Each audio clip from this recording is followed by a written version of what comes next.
ये संविधान सभा गंभीरतापूर्वक और दृढ़ निश्चय के साथ हिंदुस्तान को स्वतंत्र गणराज्य और सर्वसत्ता संपन्न घोषित करती है और भविष्य में इसके प्रशासन के लिए संविधान तैयार करने की घोषणा करती है।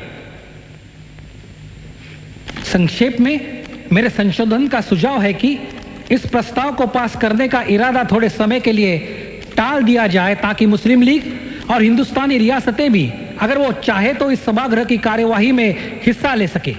अब मैं डॉक्टर अंबेडकर से अपने विचार रखने का आग्रह करता हूं।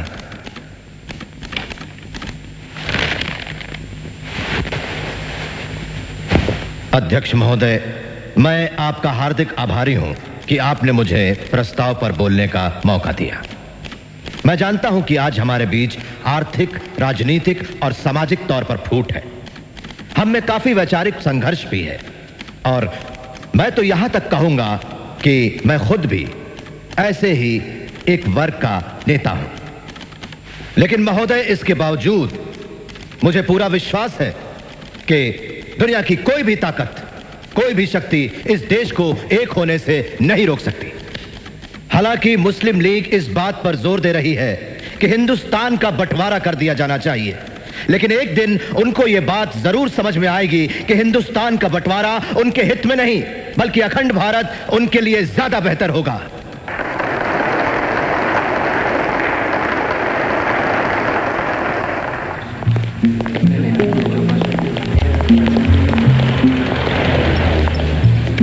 तो मिस्टर जिन्हा, पाकिस्तान के मसले पर आपकी राय नहीं बदली। देखिए डॉक्टर अंबेडकर, आपकी किताब थॉट्स ऑन पाकिस्तान में आपने खुद लिखा है कि हिंदू सोचते हैं कि पाकिस्तान मुसलमानों का ख्वाब है, लेकिन मुसलमान जानते हैं कि पाकिस्तान एक हकीकत है।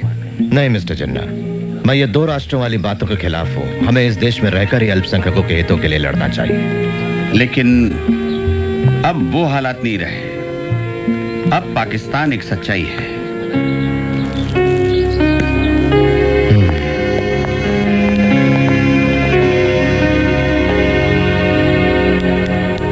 छुआछूत किसी भी रूप में हो खत्म कर दी गई है। इस कानून के पालन में असमर्थता दिखाना अपराध माना जाएगा।